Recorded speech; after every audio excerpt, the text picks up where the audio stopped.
to the channel. There's a really interesting article from Vox on the situation here in Ecuador. And I just wanted to give everyone who, you may not go to the Vox website or view their YouTube channel or anything like that, but they do some pretty good work with articles like this.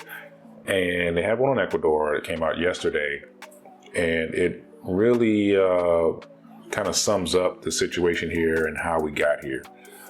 So I just basically want to give y'all the TLDR, that's too long, didn't read version of the article to kind of summarize what's going on here and give you a better understanding of how Ecuador got here and maybe some steps we can take to put the country back on track and get it to where it was, several years ago when it was just a peaceful country in South America. To sum up the article, in Ecuador, a recent surge in violence has prompted President Daniel Noboa to declare the country in a state of war. The crisis stems from a complex mix of factors evolving over nearly a decade.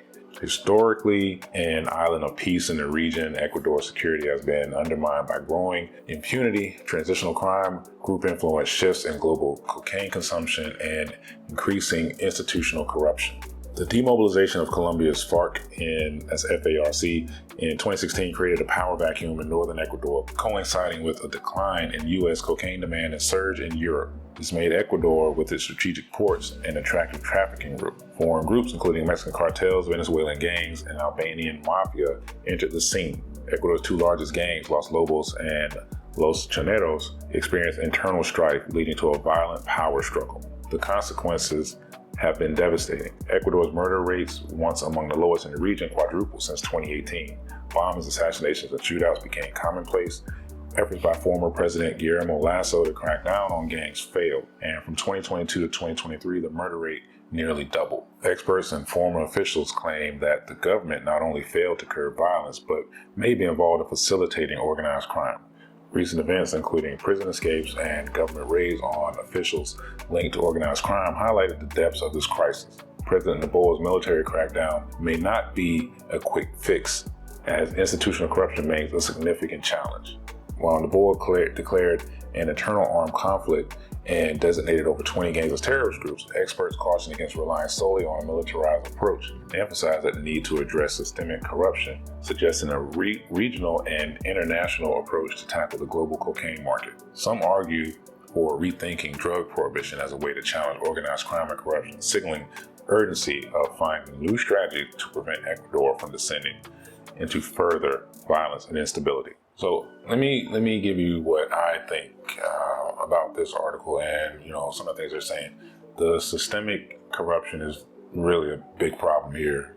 It's really ingrained. It was kind of put into place by the former president that allowed the gangs and organizations to get a foothold in the country and to basically just corrupt everyone.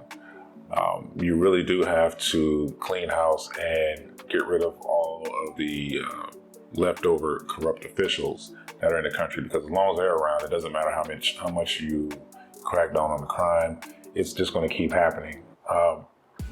Bukele in Salvador, that's basically what he did. He took over and got rid of everyone, absolutely everyone, and started fresh and locked up all the criminals. Now there's some human rights issues going on there, and honestly there's some going on here with the crackdown that's happening.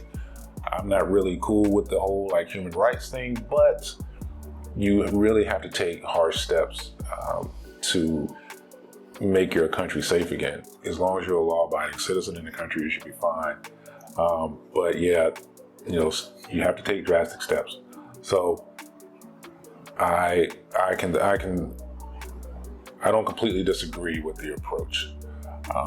The government in the situation right now isn't necessarily stable, but I'm going to actually post another video of me just kind of riding around in Salinas, and you'll see that life is pretty much normal here. Hopefully that violence happened in Guayaquil doesn't spread here, but for right now that's what it is. It's pretty peaceful, and I just hope that the rest of the country gets back to a peaceful state, because we really like here. We don't even plan on leaving. So hopefully it stays that way, and we'll see. So yeah, if you get a chance, I'll link the article in the description. You can read it for yourself. But yeah, thanks for watching, and hope this helps.